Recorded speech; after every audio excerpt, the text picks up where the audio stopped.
I'm David Meyer Gollam. I'm a filmmaker, photographer, entertainment, legal advisor, artist manager. Okay, and how old are you now? I'm 43, I think, yeah.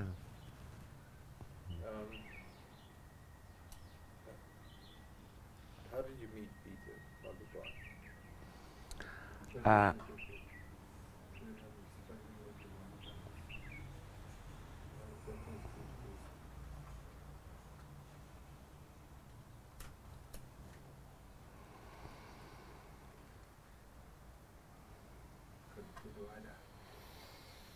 Because you're running, speed. So how did you meet Peter? I'd hero worshipped Peter growing up, and you know, looking at his pictures, and so I knew the caliber of the man, and I knocked on his door, and I was working on a documentary, Music as an Agent of Liberation, for quite some time, and I knew that he had a lot of wonderful pictures of our iconic musicians, you know, Miriam Makeba, Hugh Masekela, and I got the opportunity to meet him and talk to him about that. And within that hour that I had with him talking about music, something just clicked, and I just knew in my heart that I wanted to work with this man, and so I kind of, that Amandla documentary had broken at the same time, which was on a similar path as Music as an Agent of Liberation. And I turned around and I went, geez, I'd love to do a film on this guy. You know, I mean, he's got every pivotal moment of South African history, you know, from the Freedom Charter to Sharpeville, June 16th, the turbulent 80s, and the liberation. And not only that, he's got all the cultures of South Africa. You know, post-liberation, he went off and did all the vanishing cultures, all the rites of passage of all the cultures, and the colourful side and beautiful side of South Africa, he documented. So, just tell me a little bit about yourself. Kind of, you know, you got into filming. Where did you grow up, and how did it come that you kind of came across his photography? That he would be, you know, somebody. How did that happen? Well, I was always, I think the biggest turning point in my life was music. I mean, South African music. It breached boundaries. I mean, we were living in an isolated situation. We were, you know, we weren't allowed to communicate properly with the people of this country, you know. And through the music, you realize, you know, it breaks all the barriers. And through that, it got me interested in what was going on in the country. Why were we whites living in this privilege, and the black people in this country were, you know, suppressed so badly. And the musicians spoke about that, and then you want to go and inquire things, and that's how I became familiar with Peter's work, especially the June 16th book that he released. And I always felt the still image is very powerful, and very often more powerful than film images, you know, film footage, because you can concentrate on it and you can look at it and bring, you know, it holds you, it holds your attention. I went to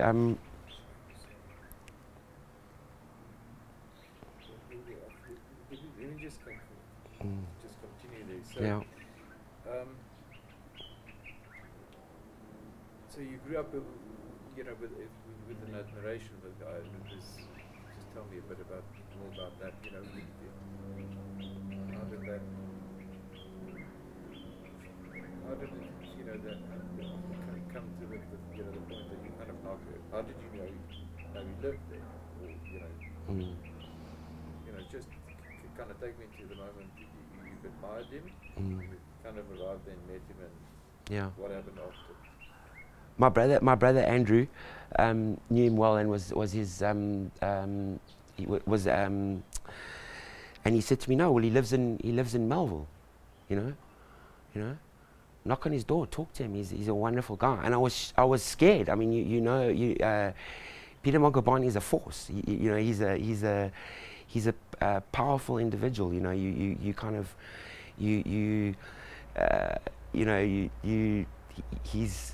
he's a powerful guy. You know, and I was really scared, but I had the courage and I knocked on his door, and it was just an amazing hour that I had with him. You know, and we turned around and he said, you know, it would be nice to do something with you. You know, so I went back to I went back to the UK and started working on a proposal for a film on him. And I'm going to just interrupt you there. I'm going to come back. No problem. You can, No, take your call, man. Hello?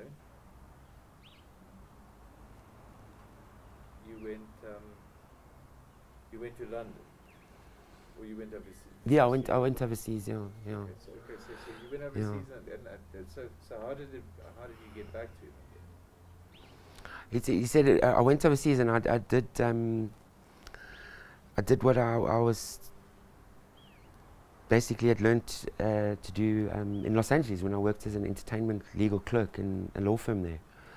You know, just learning the business of the film industry and the entertainment industry, and how to get financing in an independent manner, and not wait around for people. You know, which was probably the similarity that Peter and I have, is that we initiate our own projects. We go and do our work. You know, we don't just wait around to be commissioned or things like that. And I think that was the love that I had when working with him, because there was always something to do. We didn't wait around. We made a plan, and we went out and we found finance somewhere, and we went and did our projects. Yeah. Okay, so how long have you been with him? Good Lord, it's been years. It's been must be about 18 years now, I think. Yeah, about 18 years. This year, yeah, I think this year is the 18th. Now I've known him for at least 20, but yeah, working solidly with him. Yeah, I think this is about the 18th. Yeah. Okay, so the world, and you know, we know him as this award-winning photographer. So, and how do you know? Yeah, one of the world's most awarded photographers. Yeah. Yes. Okay, so yeah. But who is the man? We know he can take wonderful pictures, but give me a sense of, you know, what is he like? What's he like to work with? Is he, you know? He's extremely disciplined. You know, and you never quite. There's an intensity whenever you're with him. You're on your toes.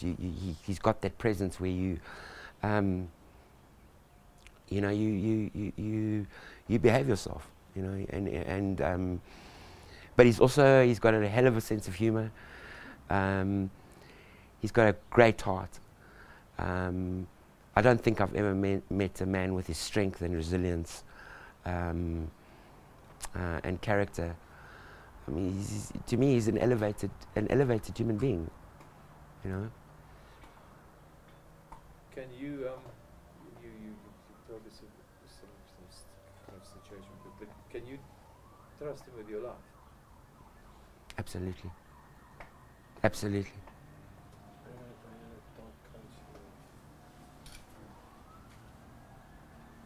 There are many terms for. I mean, obviously he's an elder, and he's our elder. He's you know, but you know, with the time we've spent together, he's really. People ask me all the time, what is Peter to you? He's a great many things to me, but really, is my best friend. That's really, you know, that's really what it is, for me anyway. So, just give me a kind of a quick sense of, you know, his style of taking pictures. You know, we often see other people are pretty, just, Oh, sorry. So, he's,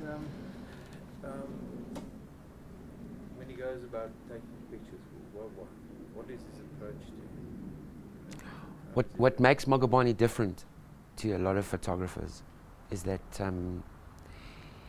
he's at one with his subject. You don't, when you look at, especially with the cultural things that he does, and with the rites of passage or the ceremonies or things like that, people are not affected when they're doing their ceremonies by his presence. He's right there. He's in your face. He's taking pictures. But you look at the photographs, and they're not. It's like they're not bothered that there's a photographer there. And you can see if you can see in other people's work that have done similar things.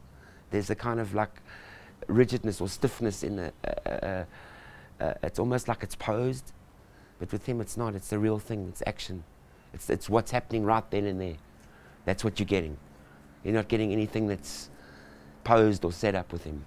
He's not about posing. That's not his style. It's not his style. You know, he's in your face. He's right there when it's happening. What's going on? And he's showing the world that. So, and give me an interesting little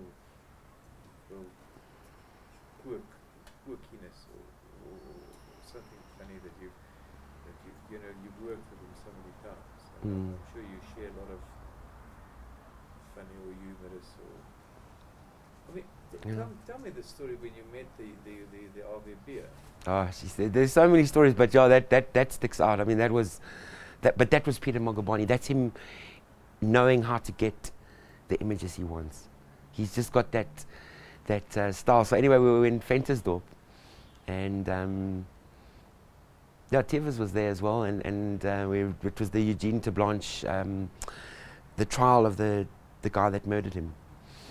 And it was quite intense, the town. It was, you know, you had the ANC on the one side in the camp, and then you had the RV beer across the road from the courthouse in another camp with, you know, standing their ground. And Peter wanted to go in there, and he wanted to get right inside and with them, with the people, and document them. And all the other journalists were all happy to sit and wait for everybody walking in and out of the courthouse. Peter wanted to go in and right in there. And I turned and I saw him walking across the road. And so I followed behind. And one of the RV beer guys, the biggest guy I've ever seen in my life, I mean, he'd make a Springbok lock look small, comes across the road in his camouflage and his regalia. And he says to Peter Magubane, he says, "Meneer." And Peter Magubane replies, "A meneer is a kaffe predikant." And I closed my eyes and I thought, whoa, it's either a smack or a welcome. And it was a great welcome. He said, "Kom hierso, come here." They shook hands. Peter told him what he wanted to do. He said, "You're welcome. Come in." And they took pictures. They put him, it was a very hot day in Ventersdorp. And they said, "Geef vir die oom 'n stoel, give the old man a chair." And he sat down, and they sent their son, the little son, barefoot son, off to find, they asked him what he drank. He said, no, he'd like a Coke Zero. So I don't know how the little guy found it, but he found a Coke Zero in Ventersdorp. Came back, and yeah, we bride with them, and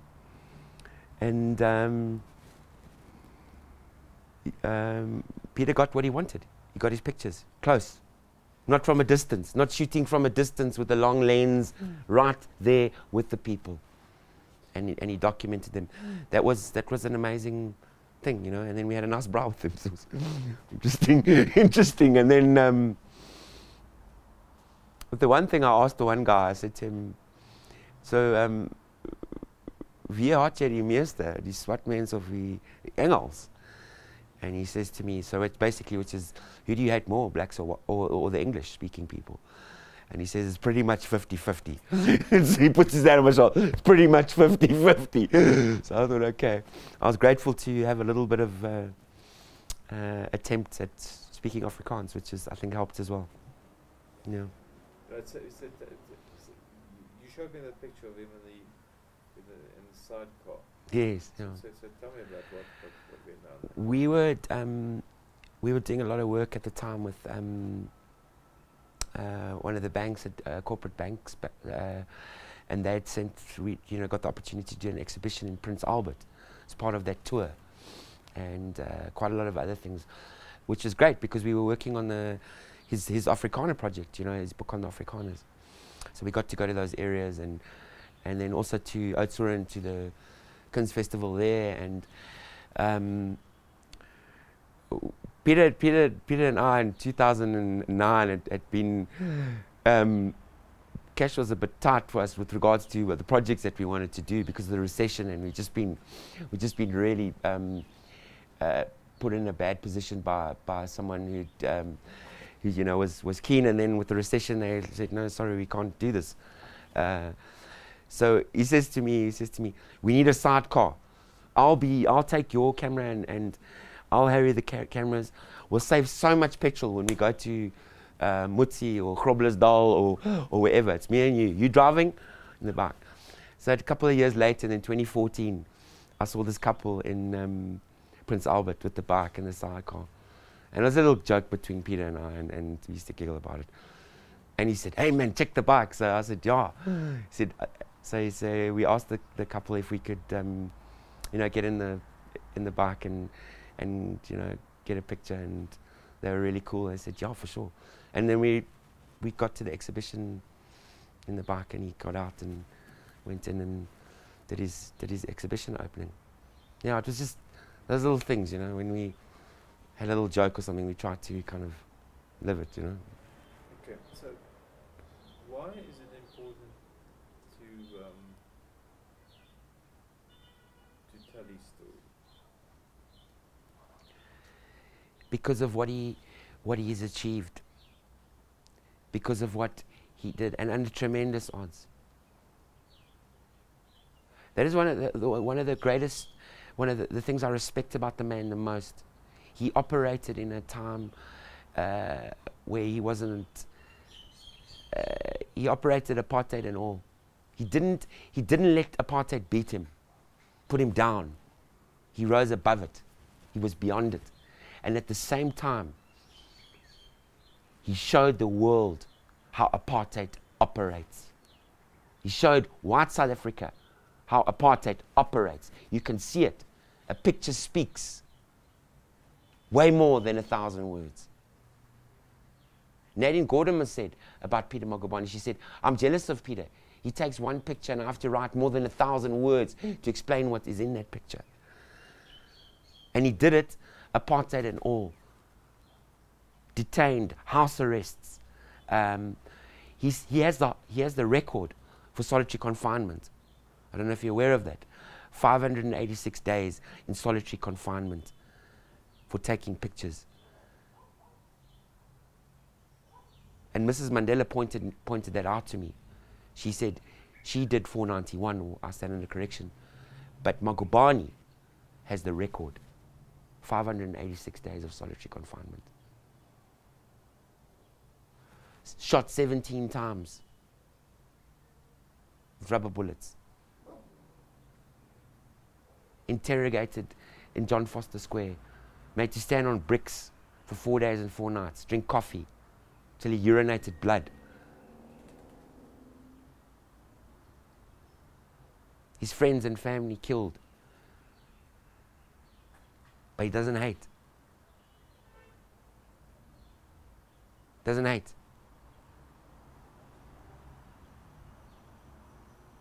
takes a young guy, a young white guy like me under his wing. Says, "Come here, young man, I want to show you this stuff.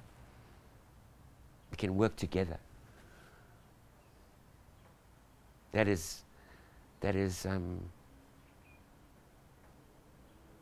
an elevated human being. That's somebody who understands what it's all about. To me, anyway. Yeah. Sweet. Cool. Nice one. Can I just say one more thing? I just want to thank to Peter and especially his family, Fikile, Linda, and Ipiling, for their trust and letting me trust in me with their dad, and and especially letting me, go all over the world with them, all over the country, and all of them in their own right are very successful people, and just thanks to them, they've been wonderful as well. Yeah. Yeah. Cool. Mm.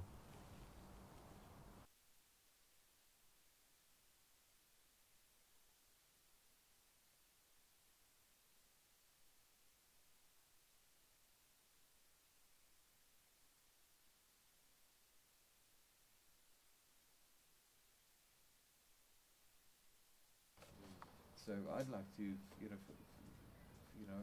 I can tell, it's a good story. It's an important story, Yeah. and it must be,